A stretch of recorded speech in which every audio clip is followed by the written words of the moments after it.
পশ্চিমবঙ্গের বিধানসভা নির্বাচনের আগে বিতর্কিত ভোটার তালিকা সংশোধন বা এসআইআর ঘিরে চলছে তোলপাড়।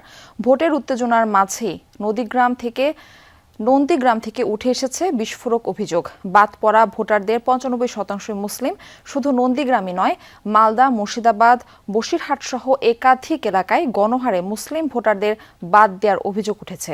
এই ঘটনায় পাল্টাপাল্টি দোষারোপ করছে তৃণমূল কংগ্রেস ও ভারতীয় জনতা পার্টি বিজেপি। সিলন টি রপ্তানিতে শীর্ষে। নির্বাচন সামনে রেখে পশ্চিমবঙ্গ জুড়ে রাজনৈতিক ডামাডোল, নির্বাচনী প্রচারণা আর উত্তেজনার মাঝে সামনে এসেছে এক চাঞ্চল্যকর পরিসংখ্যান। নন্দীগ্রামের ভোটার তালিকা থেকে নাম বাদ পড়া ভোটারদের ৯৫%ই মুসলিম। নির্বাচন কমিশনের দেয়া তথ্য বিশ্লেষণ করে গবেষণা প্রতিষ্ঠান সাবার ইনস্টিটিউট প্রকাশ করেছে এই তথ্য। ২০২৬ সালে পশ্চিমবঙ্গ বিধানসভা নির্বাচনের আগে ভোটার তালিকা সংশোধন করা হয়েছে, যেখানে কয়েক ধাপে বাদ দেওয়া হয়েছে প্রায় ৯১ লাখ বাসিন্দার নাম। সবশেষ ধাপে প্রকাশিত সাপ্লিমেন্টারি লিস্ট থেকে সবচেয়ে বেশি নাম বাদ পড়েছে মুসলিমদের। শুধু নন্দীগ্রাম নয়, মালদা, মুর্শিদাবাদ, বসিরহাট সহ বেশ কিছু এলাকাতে উঠেছে একই অভিযোগ। বাদ পড়া ভোটাররা বলছেন, প্রয়োজনীয় কাগজপত্র জমা দেওয়ার পরও তালিকা থেকে নাম কাটা পড়েছে। রাজ্য জুড়ে তাই তীব্র অসন্তোষ। আপিলের সুযোগ থাকলেও সময় বেশ সীমিত। সম্পূর্ণ চক্রান্ত। আমি তো ভাবছি আলাদা কাগজপত্রে কোনো ভুল কিছু নেই। ভুল একটাই, সাথে মুসলিমের ভুল নাম বাদ দিয়েছে। ভুল একটাই কাগজপত্রের সমস্যা, মুসলিমের নাম বাদ দিয়েছে। ওরা সম্পূর্ণ অবৈধ চক্রান্ত।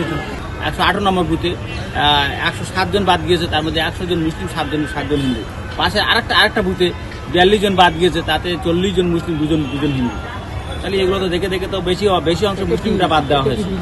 তালিকা থেকে বাদ পড়ার সুনির্দিষ্ট কারণও জানানো হয়নি, তাই মুসলিমদের উদ্দেশ্য প্রণোদিতভাবে বাদ দেওয়া হয়েছে কিনা তা নিয়ে চলছে আলোচনা সমালোচনা। আমাদের সব কাগজপত্র আছে, তারপরেও ডিলেট হয়ে গেছে। কি করে ডিলেট হয়ে গেছে আমাদের তো একটা প্রমাণ দেবে যে এই কারণে ডিলেট হয়ে গেছে, তাহলে আমরা বুঝতে পারবো। আমরা তো বুঝতেই পারছি না যে কি কারণে ডিলেট হয়ে গেছে। পশ্চিমবঙ্গের মোট জনসংখ্যার প্রায় ২৭%ই মুসলিম। ফলে এই ভোট ব্যাংকই নির্ধারণ করতে পারে নির্বাচনের ফলাফল। এনআরসি সহ বিভিন্ন ইস্যুর কারণে রাজ্যের মুসলিম ভোটারদের বড় অংশ তৃণমূল কংগ্রেসের দিকে ঝোঁকেন বলে রাজনৈতিক বিশ্লেষকদের ধারণা। তৃণমূলের অভিযোগ, নতুন এই ভোটার তালিকা বিজেপির কারসাজির ফল। এ নিয়ে তুমুল উত্তেজনা বিরাজ করছে দুই প্রধান রাজনৈতিক শক্তির মধ্যে। অস্মিতা বিশ্বাস, যমুনা নিউজ।